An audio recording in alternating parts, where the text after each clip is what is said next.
Hey, what's up guys? Today I'm going to show you how to create a vintage effect in Photoshop in just under 2 minutes. Let's go. First thing you want to do is create a curves adjustment layer.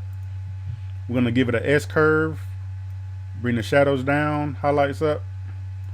We're going to go to the red channel, raise the reds and the highlights, decrease the reds and the shadows, go to the green channel, add magenta to the shadows, go to the blue channel, decrease the blues and the highlights, raise the blues in the shadows.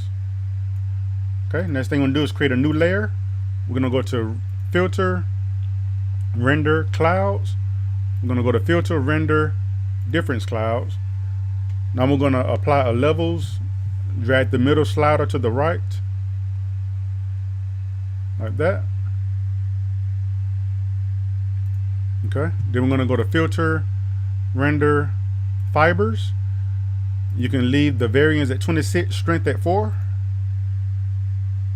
Okay, we're going to fade this. We're going to go to edit, fade fibers, set the blending mode to hard light. Okay, then we're going to go to filter, distort, ripple. We're going to leave the amount at 300. And what we're doing, we're just adding texture now. Go back to your levels again, drag the middle slider to the right. Okay, now you're going to set this mode, this blending mode here to screen. And that's it. Now you have your vintage effect with texture on top of it. And that's how you create a vintage effect in Photoshop in just under 2 minutes.